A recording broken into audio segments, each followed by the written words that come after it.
आप सबको मालूम है कि जब हम बात करते हैं किसकी, कंपनीज एक्ट की, कंपनीज अकाउंट की, तब हमारे पास जो कैपिटल एम्प्लॉयड होता है वो कैसे निकलता है। और जब हम बात करते हैं किसकी, पार्टनरशिप की, तो कैसे निकलता है। बड़ा सिंपल सा प्रिंसिपल, एक बड़ा सिंपल सा इक्वेशन हमारे पास होती है, क्या, एसेट्स इजिकल टू किसके, कैपिटल प्लस किसके, लाइबिलिटीज के। Everybody is aware of this. ऐसे होते ना, लाइबिलिटीज के बराबर। अब ये जो एसेट्स होती है, हमारे पास दो कैटेगरी हमारे पास बनती हैं। इसको हम कहते हैं नॉन करंट एसेट्स, और क्या कहते हैं, करंट एसेट्स। अच्छे से पढ़ा आप लोगों ने। इसको भी दो तरह से बोलते हैं, क्या, नॉन करंट लाइबिलिटीज, और क्या बोलते हैं, करंट लाइबिलिटी। डेट बोलते हैं उसको, और क्या बोलते हैं, ऐसा, ये भी ध्यान है सबको। अच्छा, ये जो पोर्शन है ना, ये वाला पोर्शन, इसे इसे कंपनीज एक्ट के अंदर इक्विटी बोलते हैं, शेयर होल्डर फंड बोलते हैं, प्रोप्राइटर्स फंड बोलते हैं। I think it is, you are aware of that. लेकिन पार्टनरशिप में जब हम इसे कैपिटल बोलेंगे, तो इसके अंदर क्या होगा, कैपिटल अकाउंट पार्टनर्स के वो, प्लस पार्टनर्स के क्या, करंट अकाउंट वो, प्लस क्या होंगे, रिजर्व्स, प्लस क्या होगा, सरप्लस होगा। ऐसे ये चीजें जुड़ती हैं। कैपिटल अकाउंट जुड़ेगा, करंट अकाउंट जुड़ेगा, रिजर्व जुड़ेगा, सरप्लस जुड़ेगा, ये सारा कुछ जुड़ेगा। क्या निकालने के लिए, इक्विटी नहीं, कैपिटल एम्प्लॉयड निकालने के लिए। मतलब पार्टनरशिप में अगर मैं बोलूं, तो कैपिटल एम्प्लॉयड सिर्फ इतना ही होता है, इतना, सिर्फ इतना, यही है कैपिटल एम्प्लॉयड आपका। लेकिन जब आप बात करेंगे किसका, कंपनीज एक्ट की, तो कंपनीज एक्ट में कैपिटल एम्प्लॉयड पता है किसे कहते हैं, इसको कहते हैं, इस वाले को, इस वाले को मिला के, this is your capital employed.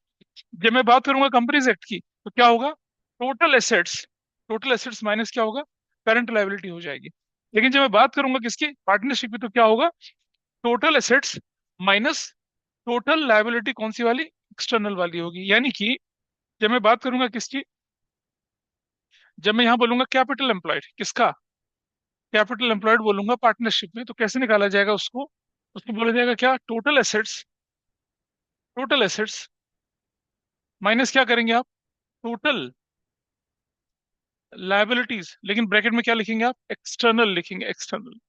Internal external दोनों मिला के लिखते हैं यहाँ पर, ऐसा करके चलते हैं। ठीक है जी, ध्यान रहेगा इस चीज का। कैपिटल एम्प्लॉयड की जब बात करेंगे, तो क्या होगा, वो total assets minus total liability होगी, कौन सी वाली, एक्सटर्नल वाली होगी। क्लियर है।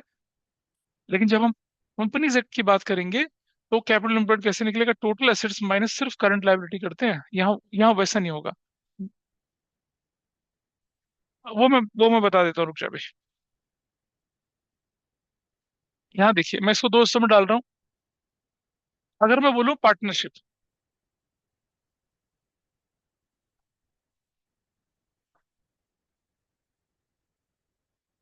पार्टनरशिप, पार्टनरशिप में क्या होगा, और कंपनी अकाउंट्स में क्या होगा, दोनों में देखो कैसे दिखेगा आपको। ऐसे देखिए, जब हम बात करेंगे पार्टनरशिप की, तो हम बोलेंगे क्या, हम कैपिटल एम्प्लॉयड, एम्प्लॉयड जो निकालेंगे, ठीक है, उसको ध्यान से देखिएगा। सबसे पहले मैं लेके चल रहा हूँ क्या, assets, asset side approach. Asset side approach में क्या करना पड़ेगा, मुझे लिखना पड़ेगा total assets less total liabilities, कौन सी वाली, एक्सटर्नल, एक्सटर्नल वाली। यानी कि total assets minus total liabilities, क्या निकलेगा मेरे पास, कैपिटल एम्प्लॉयड निकल आएगा। कौन सी अप्रोच से निकला ये, कौन सी अप्रोच थी, एसेट साइड अप्रोच थी। ठीक है। और जब मैं लायबिलिटी साइड अप्रोच लेके चलूंगा, लायबिलिटी साइड अप्रोच, तो क्या लेके चलूंगा जरा देखिए। लायबिलिटी साइड अप्रोच में मैं लेके चलूंगा पार्टनर्स कैपिटल अकाउंट, ऐसे, पार्टनर्स करंट अकाउंट। बेटा सुनना, ये क्रेडिट बैलेंस, ये कौन से बैलेंस होंगे, credit balance. See this, credit मतलब पॉजिटिव बैलेंस, वो वाला। प्लस क्या करेंगे यहाँ पर सारे के सारे, रिजर्व्स, रिजर्व्स। कौन से रिजर्व्स, ध्यान रखना इस चीज का। रिजर्व का मतलब सिर्फ सिर्फ कौन से रिजर्व्स होते हैं, फ्री रिजर्व्स। वो रिजर्व जो फ्री हों, वो वाले रिजर्व। जैसे मैं बताऊं आपको, हाँ, वर्कमैन कंपनसेशन रिजर्व है 5 लाख का, क्लेम फॉर कंपनसेशन है 3 लाख का, तो फ्री रिजर्व कितने का, 2 लाख का। That will be counted under which heading, capital employed निकालते समय इसका ध्यान रखेंगे, ठीक है ना। फ्री रिजर्व्स की बात करते हैं वैसा। Plus surplus. सरप्लस जो होता है वो क्या होता है, प्रॉफिट एंड लॉस का क्रेडिट बैलेंस, ये होता है ऐसे करके सरप्लस, ठीक है। अच्छा एक और चीज होती है, इस तरफ ना ट्रेड इन्वेस्टमेंट और नॉन ट्रेड इन्वेस्टमेंट दोनों होते हैं। अगर ट्रेड इन्वेस्टमेंट होगा तो जुड़ेगा इसके अंदर, लेकिन नॉन ट्रेड इन्वेस्टमेंट होगा तो यहाँ आके क्या हो जाएगा, वो माइनस हो जाएगा। यानी कि जो आइटम एसेट साइड में नहीं चलेंगे उनको लायबिलिटी में लाके आप क्या कर देंगे, उसको डिडक्ट कर देंगे। तो यहाँ से माइनस क्या करेंगे, जरा देखिए यहाँ पर, non trade investments, non trade investments, non trade investment को माइनस कर देते हैं यहाँ से ऐसे, नॉन ट्रेड इन्वेस्टमेंट माइनस कर देंगे। और माइनस क्या करेंगे यहाँ पर आप, डेफर्ड, डेफर्ड रेवेन्यू एक्सपेंडिचर्स, इसको भी माइनस कर देंगे, ठीक है। और अगर क्या हुआ, प्रॉफिट एंड लॉस का डेबिट बैलेंस अगर ये हुआ तो इसको भी माइनस कर देंगे। तब जाके आपके पास क्या निकलेगी, कैपिटल एम्प्लॉयड निकलेगी। जो भी निकलेगी क्या बोलेंगे उसको आप, कैपिटल एम्प्लॉयड बोलेंगे। ये एसेट साइड वो कौन सी अप्रोच है आपकी, liability side approach, capital employed निकालने के तरीके, है ना। और अभी मैं जब इसका क्वेश्चन करके दिखाऊंगा थोड़ा और चीजें क्लियर होंगी। उसके बाद एग्जाम में गलती नहीं करना क्योंकि हम रिवीजन की फेस पे कर रहे हैं। और हाँ कोई बात नहीं, अब करके ये तो हो गया कौन सा वाला अप्रोच आपका, पार्टनरशिप के केस में। दो तरीके से करके दिखाया आपको, और एक तरीका मैं जब क्वेश्चन करूंगा तब दिखाऊंगा आपको, अभी नहीं। ठीक है जी, यहाँ लिख लिया आपने। इस तरफ चले आइए जरा, इस तरफ कंपनीज अकाउंट में। यहाँ देखिए आप, यहाँ पर हम फिर से क्या कर रहे हैं, एसेट साइड,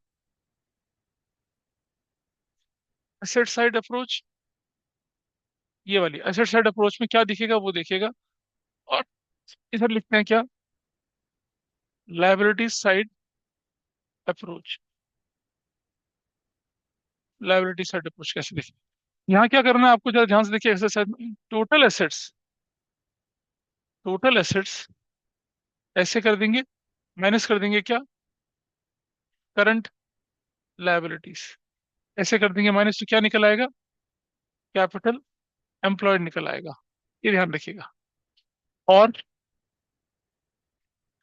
हाँ, और हम क्या कर सकते हैं, जरा ध्यान से देखिए यहाँ पर, एक काम और कर सकते हैं कि नॉन करंट एसेट्स, ठीक है, ऐसे लिख दिया, प्लस करंट एसेट्स ऐसे कर दिया, माइनस कर दिया क्या, करंट लायबिलिटीज ऐसे कर दिया। तो भी क्या निकलेगा आपके पास, तो भी क्या निकलेगा, कैपिटल एम्प्लॉयड निकलेगा। और एक काम और कर सकते हैं, हमने क्या किया, लिखा, अब देखो बेटा समझना, इन दोनों का टोटल करूंगा तो क्या बनता है मेरे पास, इन दोनों का टोटल, टोटल एसेस बनता है, टोटल एसेस, नहीं टोटल एसेस नहीं कर रहा, ना ना ना ना, नॉन करंट एसेट्स, ठीक है जी, ऐसे। और ये जो दोनों का, ये दोनों, इसको इसको देखें जरा, रुक जाओ एक मिनट, ये वाले पार्ट को हटाएं तो देखिए,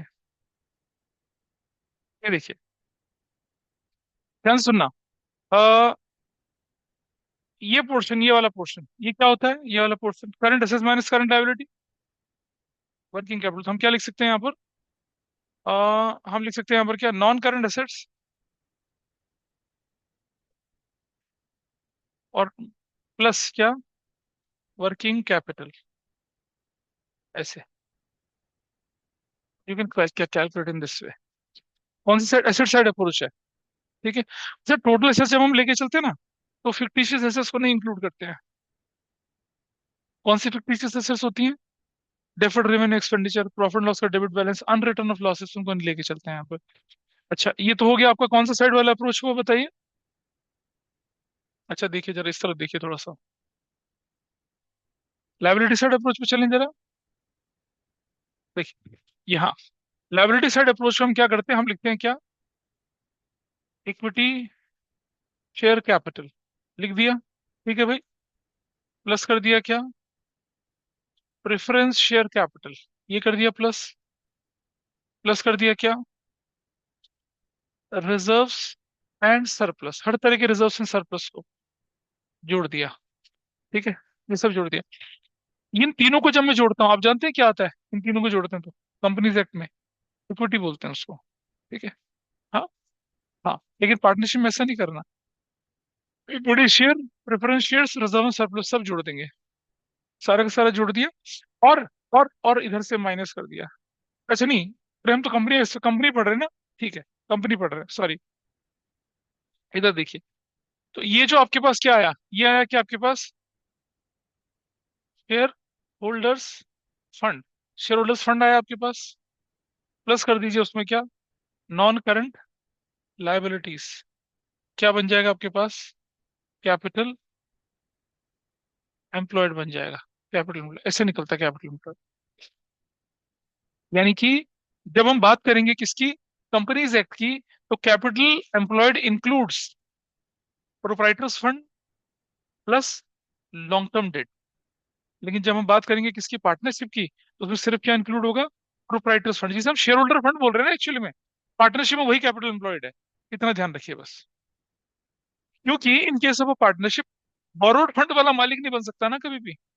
लेकिन हम क्या करते हैं कंपनी के केस में, शेयर का पैसा भी लगाते हैं, और जो लॉन्ग टर्म लोन है उससे भी क्या करते हैं, ग्रोथ डाइवर्सिफिकेशन, इसलिए क्योंकि बिजनेस में हमारा पैसा कितना लगा हुआ है टू जनरेट रेवेन्यू, मतलब रेवेन्यू जनरेटिंग एसेट्स को खरीदने के लिए, तो दोनों तरह का पैसा लगता है। लोन भी लगता है, और क्या लगता है, लॉन्ग टर्म डेट भी लगता है, और क्या लगता है, इक्विटी भी लगती है। ठीक है, लेट मी कंप्लीट। लेकिन यहाँ मान के चलते हैं क्या, ये जो पार्टनर्स का पैसा लगा वो क्या है, सिर्फ उसकी रेस्ट्रिक्शंस है। इक्विटी मतलब उसके अंदर क्या होगा, पार्टनर्स की कैपिटल होगी, पार्टनर्स का करंट होगा, रिजर्व होगा, सरप्लस होगा। That's done. डेट मतलब डेट है, बाहर वाले हैं, उनको मालिक नहीं बोल सकते हैं। शेयर होल्डर फंड का मतलब क्या है, मालिकाना हक। प्रोप्राइटर्स फंड भी नाम होता है उसका, जिसे हम प्रोप्राइटर्स फंड बोल रहे हैं किसमें, कंपनीज एक्ट में, वही है आपका क्या, कैपिटल एम्प्लॉयड किसमें, पार्टनरशिप में। Now what is your doubt.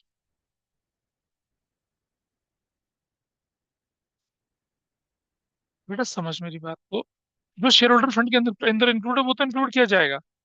ठीक है, एप्लीकेशन मनी पेंडिंग अलॉटमेंट जो है वो वो उसको नहीं इंक्लूड करते ना, क्योंकि वो तो, बाबा बिल्कुल ठीक बात है आपका। समझ, शेयर होल्डर फंड का पार्ट नहीं होता, उससे अलग लिखा रहता है उसको। शेयर होल्डर फंड के अंदर क्या है, क्या है, शेयर कैपिटल, उसमें रिजर्व सरप्लस, और ना ना ना, money receive against share warrant, तीन चीजें बस है, बस। उसके बाद वो अगला पार्ट है, एप्लीकेशन मनी पेंडिंग अलॉटमेंट। हाँ होता है ना, पर वो हमारे सिलेबस का पार्ट नहीं, याद है हर जगह एनए लिखा था मैंने। और सुनो, पार्टनरशिप में थोड़ी सी एप्लीकेशन मनी पेंडिंग अलॉटमेंट वगैरह कुछ होगा। नहीं, हम हमने हटा दिया था उसके यहाँ से।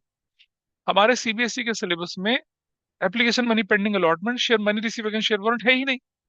डेफर्ड रेवेन्यू एक्सपेंडिचर का ट्रीटमेंट नहीं है, तो इसलिए नहीं कराया। मैंने फॉर्मूले पूरे लिखे हुए हैं, अगर आप नोट देखेंगे तो मैंने फॉर्मूले पूरे लिखे हुए हैं। लेकिन मैंने उस पार्ट को एनए करके डिलीट कर रखा है कि not applicable for board exam, वो लिखा आपके सामने। सर, एक मिनट, हाँ पहले बोलो आप। हाँ, मेरे को एक डाउट था। आप जब पार्टनरशिप रुक वाले थोड़ा को, सा, थोड़ा थोड़ा रुक जाओ, एक मिनट में एक बच्चे का जवाब दे दूं यहाँ पर, यहाँ क्वेश्चन है ऑफलाइन अच्छा में। ठीक है। हाँ जी। हाँ बिल्कुल होती है, बिल्कुल होती है, आपने नोट्स में दिखा देता हूँ कि आप, रुक जाइए रुक जाइए। बेटा एक बात समझना, पार्टनरशिप में ना पार्टनर्स क्या करते हैं, इनहेरिटेड गुडविल लेके चलते हैं। ठीक है, अकाउंटिंग स्टैंडर्ड 26 को फॉलो किया नहीं किया ऐसे लेके चलते हैं वो। लेकिन इन केस ऑफ कंपनीज, जो गुडविल अगर बुक्स ऑफ अकाउंट्स में दिखेगी वो तो क्या होगी, हमेशा एक्वायर्ड होगी। अगर एक्वायर्ड गुडविल है ना, एक्वायर्ड गुडविल है तो that's a part of assets. देखो पार्टनरशिप हम कौन सी गुडविल को माइनस करते हैं, जो इनहेरिटेड है, ऑलरेडी बुक्स में दिख रही है पुरानी वाली, उसको हटाते हैं ना हम यहाँ पर। तभी तो हम क्या करते हैं, ओल्ड गुडविल को राइट ऑफ कर देते हैं। यहाँ से मैं दिखा दूं आपको, व्हाट विल डू हियर, इस जगह पे, यहाँ से, ये अगर थोड़ा सा हटाऊं तो, माइनस ओल्ड गुडविल, ये भी हम यहाँ से हटा देते हैं। तब हमारे पास ऐसे निकल कर ओल्ड गुडविल भी हटा देते हैं। कंपनी में नहीं हटाते, कंपनी के अंदर अगर कोई गुडविल दिखेगी, असेंशियली क्या होगी, वो एक्वायर्ड गुडविल होगी। बिल्कुल कोई तरीका नहीं गुडविल का। अगर एक्सक्लूसिवली क्वेश्चन में कंपनीज एक्ट में गिवन है कि भाई हाँ गुडविल क्या थी, इनहेरिटेड थी, तब हम उसको राइट ऑफ कर देंगे, but नहीं। तो भाई जितना अच्छे तरीके से अकाउंटिंग स्टैंडर्ड कंपनीज अकाउंटिंग में यूज होते हैं, उतना तो कोई करता भी नहीं है इस्तेमाल, जितना रिलीजियसली फॉलो होता है ये। तो कंपनी अकाउंट और पार्टनरशिप में कैपिटल एम्प्लॉयड निकालने के तरीके आपके सामने, आई थिंक दैट्स क्लियर। ठीक है, इज इट ओके, विजिबिलिटी है, ठीक है, सब पता चल गया है ना। अब एक बार नोट्स को देख लें जरा, और उसके बाद मैं आपके साथ एक प्रैक्टिकल क्वेश्चन करूंगा, जिससे कि आपको ज्यादा आसानी हो जाएगी इस तरह के क्वेश्चंस को करने में। अपने नोट्स देख लीजिए फटाफट से।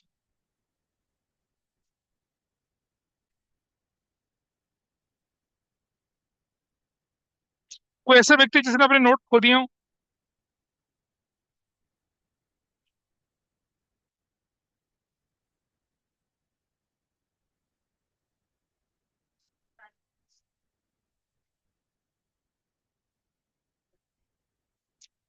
ये देखिए आपके सामने यहाँ पर, अभी समझाया पूरा का पूरा तरीका, देख रहे हैं? लाइबिलिटी साइड अप्रोच को एक बार पढ़ लीजिए इसको। लाइबिलिटी साइड अप्रोच में क्या डाला, एसेट साइड अप्रोच में क्या डाला, वो सब हमने यहाँ पर देख लिया।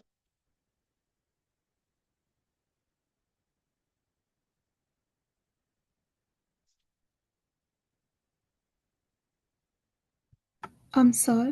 हाँ जी बोलिए, अब बोलो क्या बोलना था तुम्हें। हाँ, एसेट साइड अप्रोच में भी हम फिक्टिशियस एसेट्स नहीं लेंगे ना? हाँ नहीं, उसको तो लाइबिलिटी में जाके माइनस करना होता है। नहीं लेंगे, चलिए।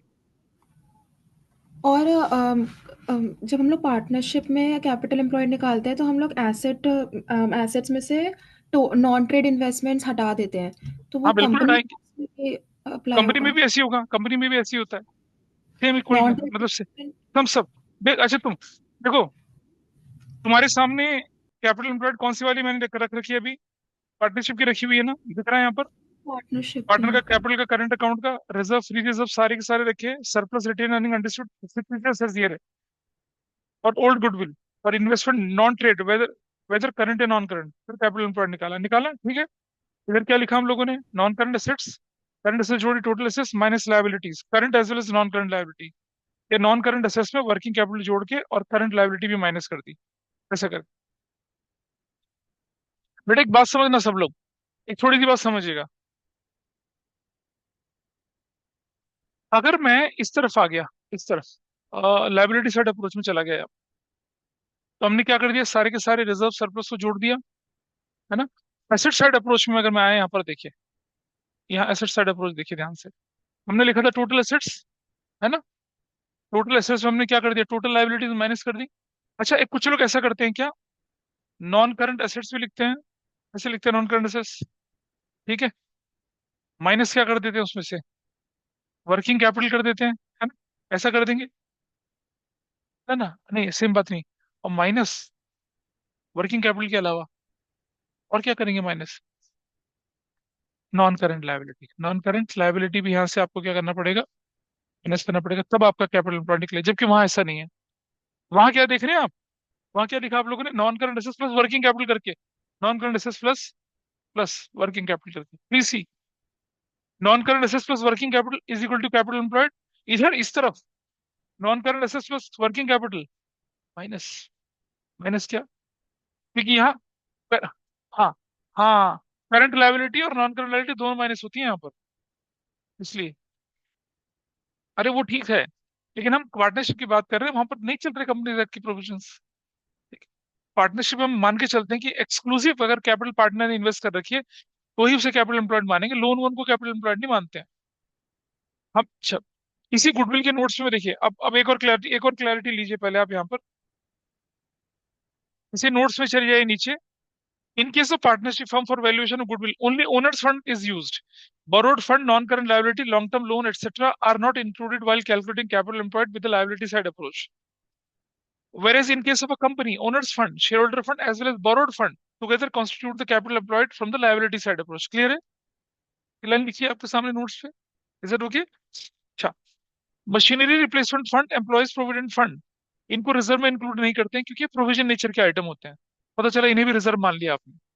प्रोविजन फॉर डेप्रिसिएशन होता है मशीनरी रिप्लेसमेंट फंड।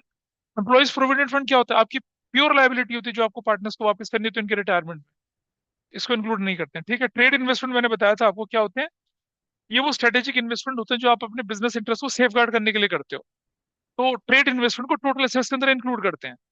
लेकिन नॉन ट्रेड इन्वेस्टमेंट क्या हो गया, मार्केट में शेयर खरीदे, उनके प्राइस बढ़ने घटने से निकलते, हाँ उसको, तो उनको अगर क्वेश्चन में कुछ ना मेंशन हो, तो जो इन्वेस्टमेंट होंगे उन्हें नॉन ट्रेड मान के चलेंगे। नॉन ट्रेड मान के चलेंगे तो क्या हो जाएगा, उनको उनको लायबिलिटी साइड से हटाना पड़ेगा। क्यों हटाना पड़ेगा, क्योंकि एसेट्स का आइटम था, एसेट्स में उसको, एसेट्स में रखा नहीं, उठा के कहाँ भेज दिया, लायबिलिटी में, वहां से उसको माइनस कर दिया। ये आपको लेके चलना है। अच्छा, अब एक और चीज समझना, interest on non trade investment will not be included while determining corrected profit for the purpose of valuation of goodwill. भाई मान लो ट्रेड इन्वेस्टमेंट है, उससे जो इंटरेस्ट की इनकम हुई उसको आप क्या करेंगे, प्रॉफिट के अंदर डालेंगे, उसको ऑपरेटिंग प्रॉफिट की कैटेगरी में मान लेंगे आप उसको, ठीक है। लेकिन नॉन ट्रेड इन्वेस्टमेंट जो है, जो कि आपने क्या करा, कहीं बाहर इन्वेस्ट करा, उससे डिविडेंड कमा लिया, इंटरेस्ट कमा लिया, उसकी इनकम को क्या मानेंगे, नॉन ऑपरेटिंग बोल के आप क्या करेंगे, गुडविल की कैलकुलेशन से हटा देंगे, उसको माइनस करेंगे अगर वो इंक्लूड है तो, और एक्सक्लूड है तो कुछ कर रहे नहीं। पिछली क्लास में बताया था इस सब के बारे में। This is fine. अच्छा, स्टॉक का मैं ट्रीटमेंट आपको बता ही चुका था, तो मैं आपको फटाफट से क्वेश्चन दिखाता हूँ। आप अपनी टेक्स्ट बुक पे लेके चलिए, वहां से दिखा रहा हूँ। देखो, कंपनी के केस में दोबारा से बोल रहा हूँ, जो गुडविल होती है आपकी, वो एक्वायर्ड गुडविल होती है, तभी वो कंपनी की बैलेंस शीट में दिखेगी, अदरवाइज दिखेगी नहीं। तो उसको ऑर्डिनरी एसेट्स की तरह ट्रीट करना है बस, ठीक है, ऑर्डिनरी एसेट्स की तरह। ठीक जबकि है। पार्टनरशिप में गुडविल जो होती है, अगर बैलेंस शीट में दिख रही है तो उसे इनहेरिटेड गुडविल मानते हैं, ओल्ड गुडविल मानते हैं, उसे आपको बुक से हटाना होता है। इसीलिए कैपिटल एम्प्लॉयड में एसेट साइड के वो आइटम हम यहाँ आके क्या कर देते हैं, हटा देते हैं। देखिए, आपको क्वेश्चन दिख रहा है, can you see the question here in your notes, दिख रहा है आपको यहाँ पर? हेलो? Yes sir. बेटा छोड़ दो, अब सुनो, वो हो गया। Calculate capital employed by the two approaches with the help of following balance sheet.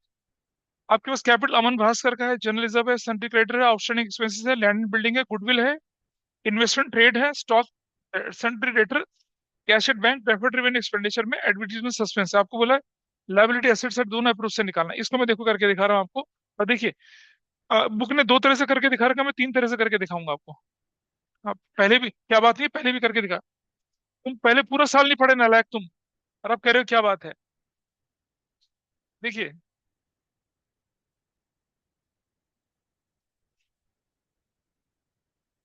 इन्होंने अपने ज्ञान चक्षु अभी खोले हैं। चक्षु कहते हैं आंखों को, ज्ञान वाली आंखें इन्होंने अभी खोली हैं अपनी। और लिख लो, तुम पढ़े लिखे। आइए देखें, ये सुनो, इलस्ट्रेशन नंबर 1, लायबिलिटी साइड। अरे बेटा एग्जाम्पल, अच्छा,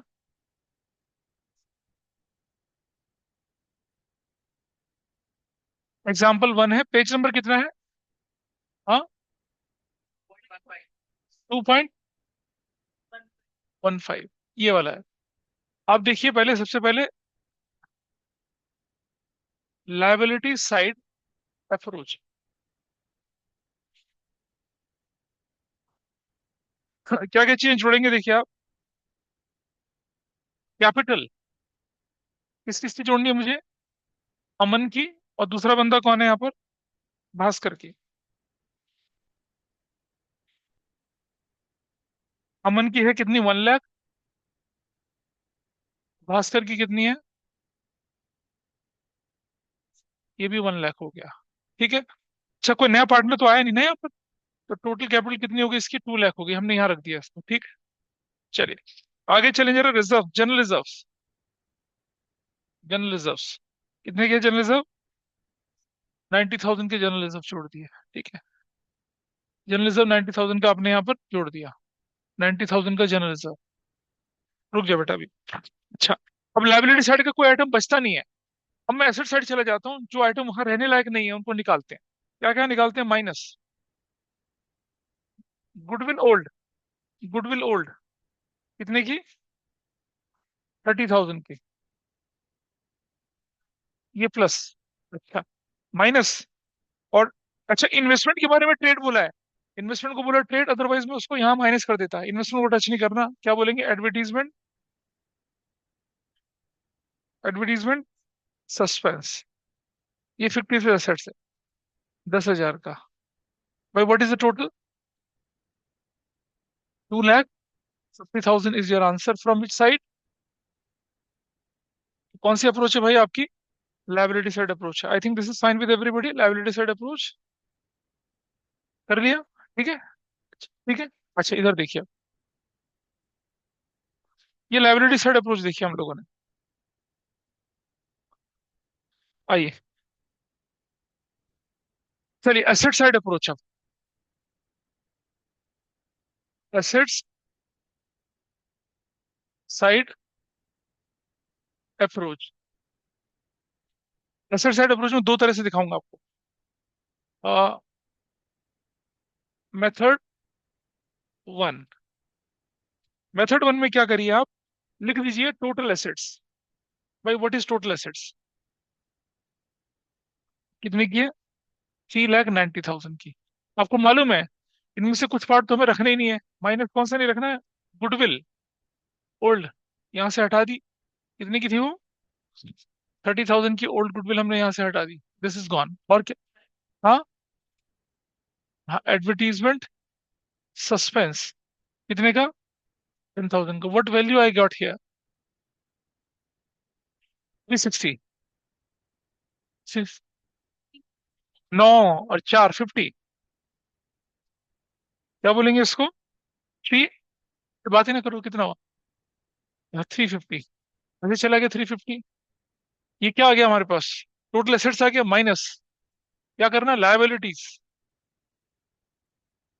लायबिलिटी में बताइए क्या क्या लिखा है इसका, सिर्फ सन्ड्री क्रेडिटर्स, कितने के, 90,000 के, और आउटस्टैंडिंग एक्सपेंसेस वो कितने के, 10,000 के। तो what is my capital employed, capital employed 2,50,000। I think this part is done, आराम से हो गया, है ना। अच्छा, तो दूसरा अप्रोच देखिए, दूसरा मेथड देखिए यहाँ पर क्या होने था, मेथड टू।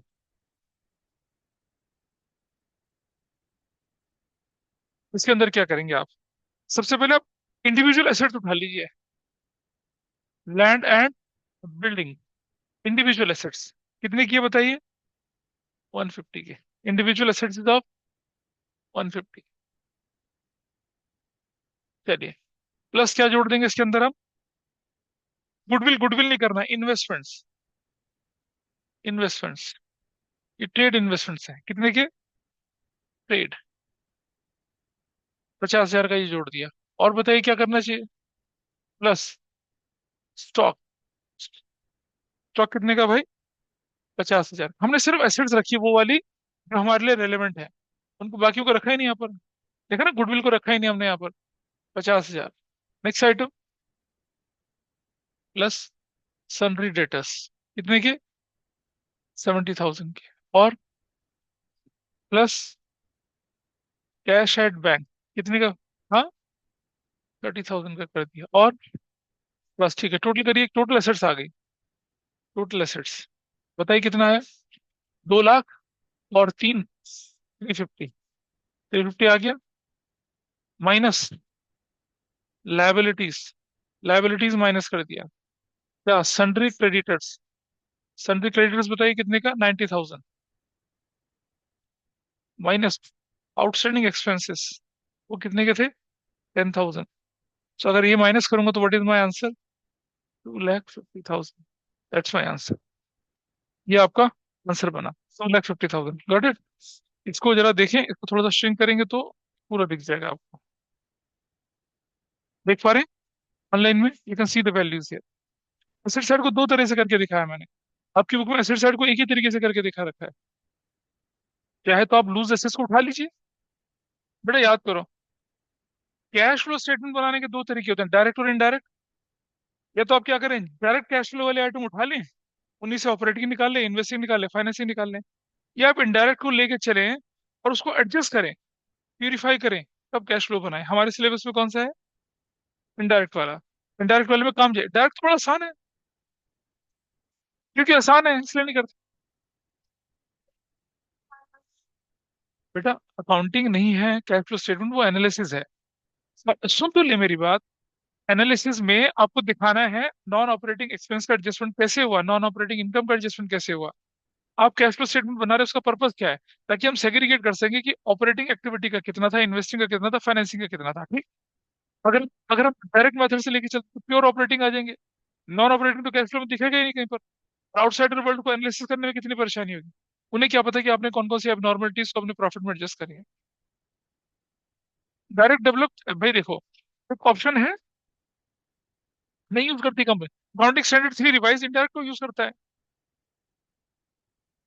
भाई। एक बात बताऊं तुम्हें, मैंने आपको पहले भी बताया था कि जो मैं अकाउंटिंग आपको पढ़ा रहा था 50 साल पुरानी अकाउंटिंग है। कंपनीज एक्ट में एक लाइन लिखी हुई है कि company can call the money in many instalments, application allotment first call final call ऐसे कर सकती है, क्योंकि ये लाइन लिखी गई है। इसीलिए आपका application allotment first call final call forfeiture सब चलता है। अगर ये लाइन हट जाएगी तो lump sum method, bank debit application allotment, application allotment debit to share capital, and company account is done, company account is gone. सुन तो लो, नहीं नहीं, लमसम एक वेराइटी है, companies act is gone, companies account is gone. तो Baroda university के professor थे, जब हम एनसीईआरटी में काम कर रहे थे, मैंने उससे पूछा था, मैंने कहा सर जो तुम मेरे से पूछ रहे हो ना कि सर पर्पस क्या करने का, कह रहे बेटा जब तक ये लाइन कंपनीज एक्ट की चल रही है ना, तब तक आपको पूरी कंपनी फोर फीचर इशू सब पढ़ना पड़ेगा। अब सुनो, लमसम पैसा, अच्छा अंडरस्टैंड, आज की डेट में आईपीओ आता है ना, सारा पैसा एक साथ आता है, ओवर सब्सक्रिप्शन आता है, ओवर सब्सक्रिप्शन को निकाल के बाकी कंपनी यूज करती है। कौन सा प्रोराटा, कौन सा अलॉटमेंट, कौन सा फर्स्ट कॉल, कौन सा फाइनल कॉल दिखता है कुछ?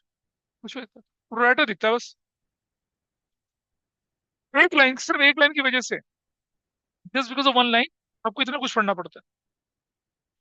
हाँ, अकाउंटिंग स्टैंडर्ड 3 रिवाइज बोलता है आप अपने डायरेक्ट इनडायरेक्ट दोनों तरीके से बना सकते हैं, लेकिन एनालिसिस में हमें ज्यादा मीनिंगफुल लगता है इनडायरेक्ट मेथड। उसमें सारे आइटम आ जाते हैं, सारी एडजस्टमेंट्स हो जाती हैं, इसलिए उससे करना पड़ता है। बोलिए। I hope this is fine. Asset side. और अब ये एग्जांपल वन तो मैंने कराया, एग्जांपल टू अपने आप करिए, जल्दी करिए। Just do example number two yourself. ये रहा एग्जांपल टू यहाँ पर आपके सामने।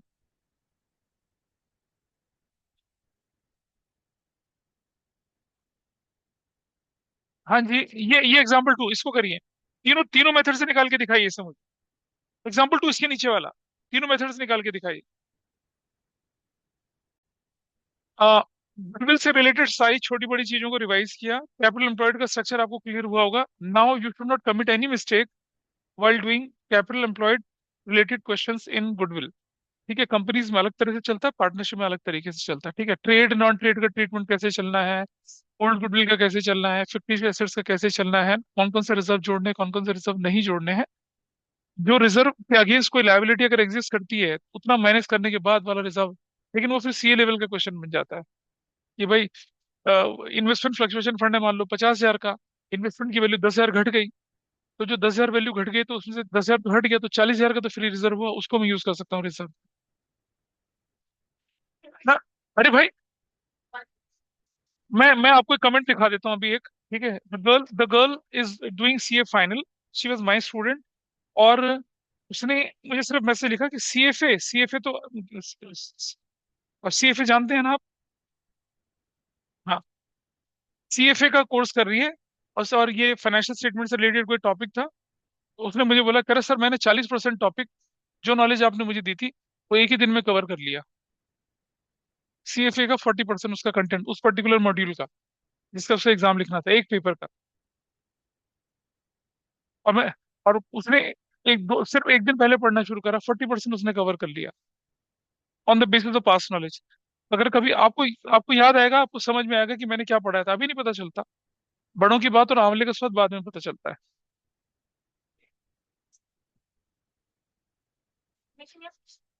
हाँ, बोलो बोलो। हम्म। हाँ,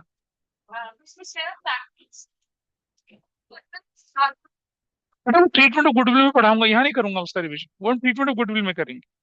चलिए, दैट्स ऑल फॉर